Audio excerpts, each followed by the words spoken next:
Welcome to Life Talks. I'm Ben. I'm here with Dan, and we are in a brand new series on mentorship. And Dan, we kind of lay down the biblical framework as well as just the personal importance of a mentorship relationship.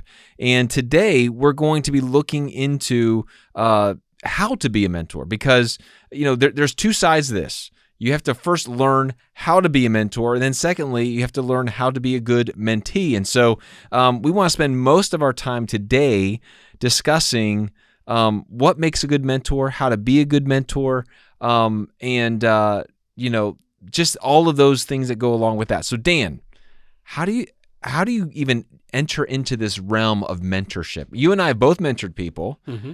I mean, you and I have had positions of authority, but just because you have a position doesn't necessarily mean that you're worthy to be listened to. Yeah. So how do let's say there's a person out there who's like, man, I would love to mentor a younger generation or someone in my life. How do I get started? What do I do? Yeah. Well, I think the first thing is don't get in a hurry. Make sure that the person that you're going to spend this time with is someone that's ready for mentorship, mm-hmm. is serious about it, and is someone that you're willing to invest a lot of time in. Yeah. If you're not, don't do it, because you're going to disappoint them, and you're going to get into it, and you're realizing, I'm in over my head, or this isn't what I thought it was, and then you're going to look for a way to get out of it, and it's going to be ungraceful, I'll guarantee it. So the other thing, too, is I rarely approach anybody. I can't even think of anybody I've ever done this to and said to them, I want to mentor you. In fact, to think to me, it kind of rankles me a little bit, because it sounds a little arrogant. Well, come here, you little whippersnapper. I got a few things I want to teach you. At the same time, I see guys all the time that I would like to say, I'd like to be a voice in their life. I'd like to encourage them. Mm-hmm. So what I do is I drop seeds. I literally do. And I'll simply, and often what I'll do is I'll do it with a lunch. Yeah. And I'll say, hey, let's grab lunch sometime. I'd like to pick your brain a little bit. Yeah. I'd like to hear what your plans in your future are. And if at some point I feel like this is going well during the lunch or whatever, I'd say, hey, I'm just going to throw something out here you may not be interested in. If you are, don't worry about it at all. But, every once in a while, I like developing relationships with someone that can speak into my life and I can speak into their life. And some people call it mentorship. But if that's something that you'd ever like to have a conversation about, not today, absolutely not today, but if at some point in the future you'd be interested in that kind of thing, it's something I'd be willing to talk to you about. Yeah. So I drop that little seed and then I walk away from it. And sometimes I never hear another word. Yeah. And then sometimes they'll come back to me 2 or 3 years later and say, hey, you remember this time? Yeah. And sometimes they're like, oh, we'll be in touch. Like the next day. Yeah. So that kind of starts the process. And I think that's an important aspect of it. You're not intended to mentor everybody, and you don't have time to mentor everybody. Yeah, that's a really good point. I love what you just said there, because I think mentorship always begins with relationship. Mm-hmm. And we talked a little bit about that last episode. But you just said it's very casual. It's because there's already a relationship there. It's not like you're cherry picking someone and be like, all right, let's meet for mentorship. There has to be this natural connection that you have with them. At the same time, I would add this: going into a mentorship is about committing to a relationship, but it is not about building a friendship. Absolutely. Friendships are lifetime. Yeah. Now, sometimes your mentor will become a friend of a lifetime, but not necessarily. Right. It's kind of like the same with discipleship. Yeah. I tell people up front, we're here for discipleship, not for friendship. If you want to be friends, we can be friends later, right, at a different time. Yeah. But that's not the purpose of this. Right. And I would say that you need to make that up front and clear. Yeah. You may not be, you may have a bunch of teenagers living in your house. You may be, in graduate school. You may not have time for the friendship, but you're making time for the mentorship. So just make sure, again, communicate up front so you don't have unmet expectations. Yeah, that's really good. So I think let's just ping pong some ideas here. I think there's a lot of people out there that could mentor, Dan, but they don't mentor because they believe in the fallacy of the expert. Yeah. And what I mean by that is someone just says, well, what do I know? Or I've never achieved much, or I've never, no, what I've learned is that, and you touched on this at our last episode as well, you just have to be a little bit ahead. In fact, I have a friend that said, if you want to disciple someone, all you got to do is make sure you're one day ahead of them. That's right. And that is a profound statement. Yeah. That you realize people are not looking for experts. What they're looking for is for people who are real, who are humble and who have lived through not just the wonderful, but have also gone through the valleys of life as well. Because the fallacy of the expert believes that, well, I can only impart wisdom and counsel for that which I've been successful in. Yeah, and I think it's important to kind of draw this line. The mentor teaches, but is not there to be a teacher. If you want me to teach you, enroll in one of my graduate classes. All right, pay your fee. I'll get paid. We'll all be happy. That's not a mentorship, and therefore I don't feel responsible. In fact, I'm not responsible for setting the agenda of every mentoring session. The mentee needs to come to the mentor prepared for the session. Absolutely. They need to bring this morning I mentored somebody for 2 hours. They had 6 questions. Last week I mentored somebody over the phone for 90 minutes. They had 12 questions. And they worked through their questions like a list. And I love that kind of relationship. Yes. And that way we're meeting their needs, not my expectations. That is so huge. So when you said that, this is another point I wanted to make, and I think I've shared this wisdom before on this podcast, but the whole idea is you have to listen before you share. And if you do not do that, what ends up happening is this: you answer questions that they're not asking. Yes. And if you go into a mentorship relationship, I've got all this wisdom, I've got all this insight, I've got all this expertise, right? And you sit down with someone and you just want to pour out all the things that you know on them, you might feel like you're pouring water on bricks. Absolutely. So what you have to do first is when you're beginning this mentorship relationship, you have to be the one that says, what is it that you're looking for? What is it that you're needing? What are your questions that you're struggling with? Because if you share before you listen and you try to answer the questions that you think they need, here's the things, and you might be right. You might have diagnosed this guy or this person needs this kind of instruction and wisdom, but they're not ready for that. Right. They're not even aware of that. And you might get there and you might help direct them to think about those things. But there's always going to be questions that they have to say, hey, I'm really struggling, or I have questions about this area. Make sure you're always answering the questions that they are asking, not the questions they're not asking. Exactly. And my assessment, my opinion, this is my practice maybe, is when the mentee stops asking me questions, then the relationship is probably finished. Yeah. And I'm the kind of person, I should have been a CIA interrogator, because I never run out of questions. And if you're not responsive, I would get out bright lights and a rubber hose. I love interviewing people. I'm naturally curious in that way. But there's some people who really think they've got it figured out. Yes. And so they just want to chit chat. If I'm going to chit chat, I got a beautiful blonde at home that I'm fine to chit chat with.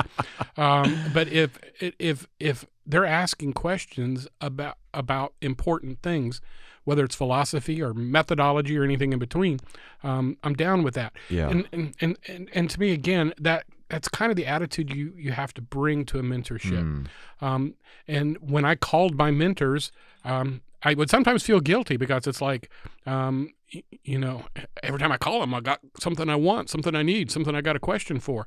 And at the same time, that's actually what mentorship is all about. Yeah. And I think also something to remember if being a mentor is kind of going back to the fallacy of the expert, doesn't mean you have to know all the answers. Sometimes they might ask you a question where you're like, you know what?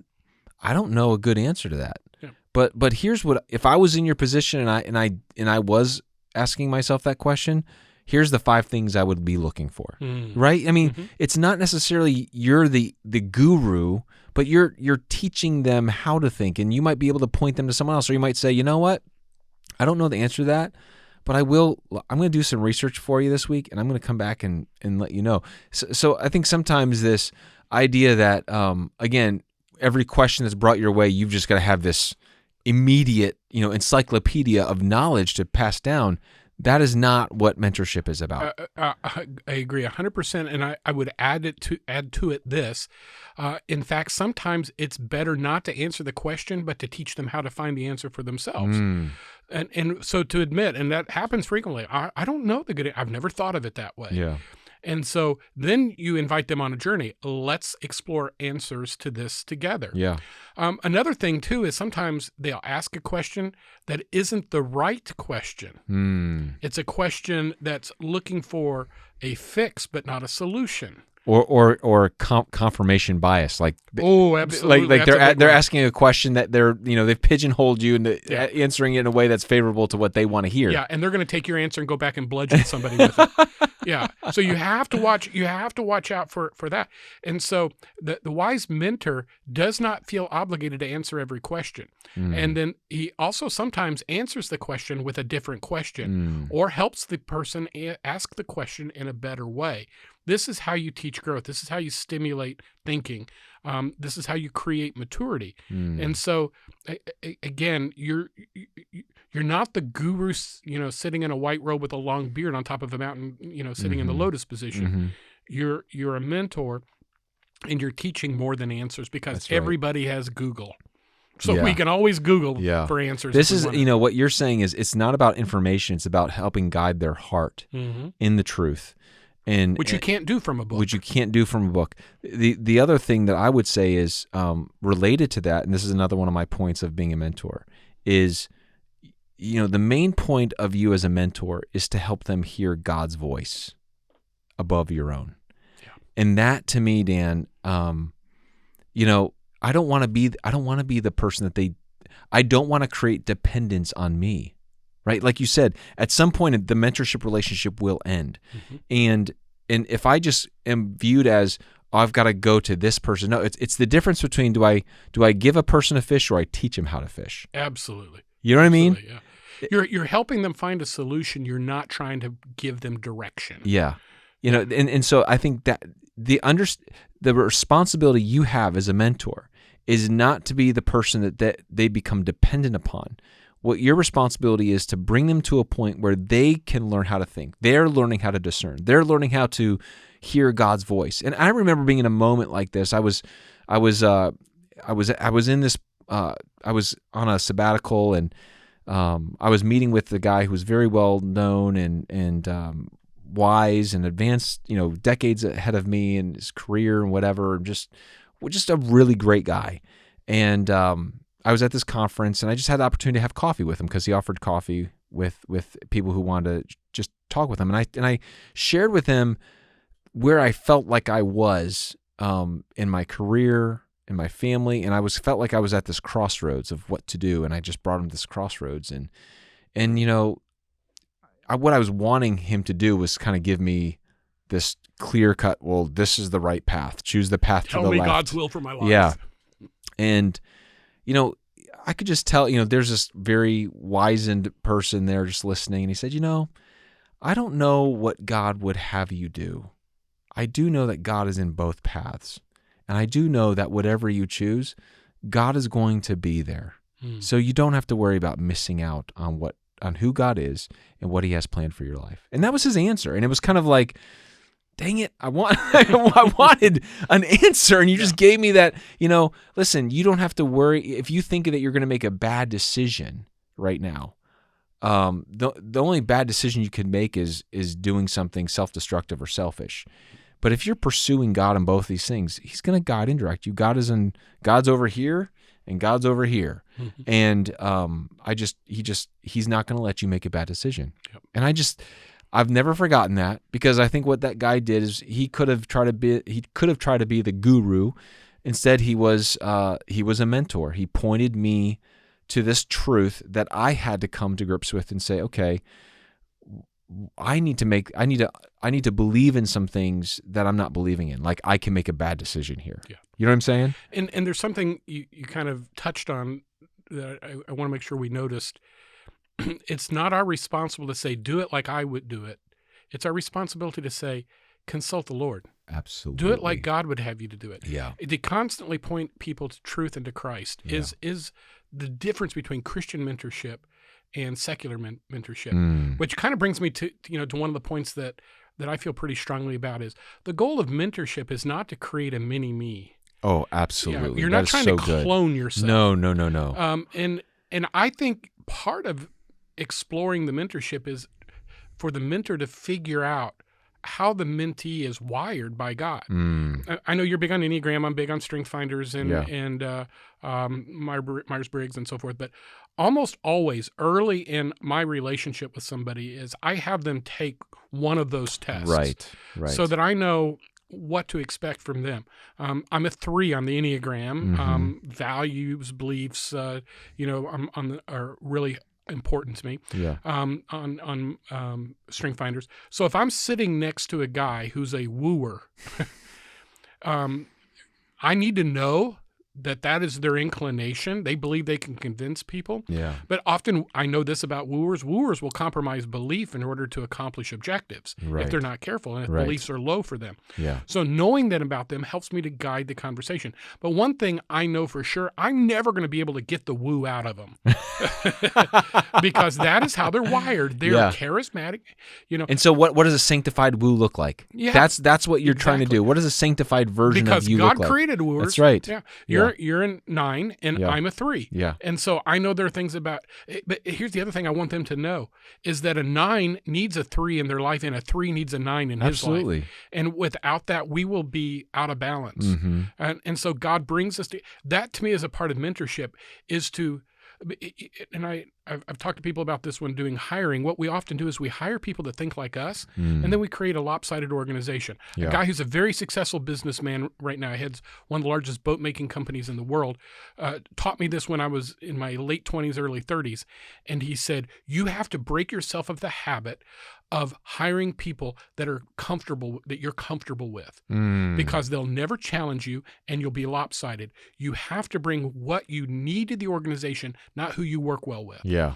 And there's always the need There's to a have balance. the chemistry. Yeah. But what we don't need are a bunch of 3s running the place, right? Or we don't need a bunch of high beliefs and low woos. Absolutely. So these are the kind of things that you meet people where they are and you apply scripture and love to help them get to where they need to be. Yeah, that's really good. And I only have one other thing that I think is important. It builds off of what you just said, and that is when you are a mentor, you do want to see life change, right? If you're sensing, you're pouring yourself out and someone's not going anywhere, you're kind of like, hey, listen, I'm not sure if this is worth it, right? Yeah, absolutely. So here's what I said: be patient, but have have a high calling. Ask them to come up to something, right? So you're having expectations, but you're also patient with them. I think there's part of being a mentor is to give a higher standard. You're calling them to a higher standard of life to say, no, I want to see you do well. I want to see you make the right decisions. I want to see you grow in your marriage and grow in your profession. But I'm also going to be patient with you. Like you do. It's not like that you have to prove yourself to me. But what I want to see is that you're taking this relationship seriously. Mm-hmm. And so I think you've got to balance those two things very carefully as a mentor, that you are in some ways creating a little bit of a discomfort for the mentee, because you don't want them just to be I've always said there's a difference between complacency and contentment. Okay? Complacency is this kind of like, I'm just comfortable, just being where I'm at, and your job as a mentor, and hopefully as the person is wanting to be mentored as a mentee, they don't want complacency. But sometimes you may see that, and it's you have the opportunity to call out those kinds of things and to call them to walk with Jesus in that, like you talked about, that sanctified version of that thing that feels like, man, this is really driving a lot of people crazy. But at the same time, it's being patient with them. You're not looking for perfection, but for progress. Mm-hmm. And when you as a mentor can balance those two things really well, then you're doing your job. Yeah. And I think the person you're mentoring will thank you for it later on in life. Anything else? I know we have a couple minutes left. Anything else that you want to I think add? The final thing I would just add to it is, one of the things I'm a firm believer in is that every successful relationship is built on a foundation of trust. And if you lose that trust issue, that trust foundation, you're immediately going to experience crisis in the relationship. So if that is true, then there needs to be a recognition and a guarding of that you will speak the truth to each That's other, really that you'll good. respect each Yes. other, that you'll maintain confidentiality. Yes. There are times when I think that transparency is essential in a mentoring relationship, whether you're talking about a mistake you've made or regret you have or something you mishandled or even a personal struggle you have.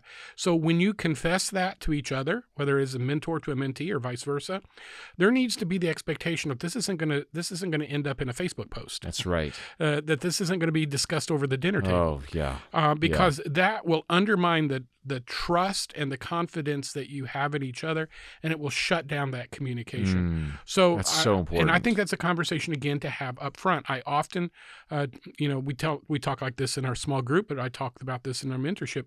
What happens in my office stays in my office. All right. What we talk about in small group stays in small group, because otherwise we will. I know I sure will. Once somebody talks out of turn about my relationship with them completely changes. I am going to be uber guarded on what I say, because I don't get to offer the it's not that I'm saying something inappropriate.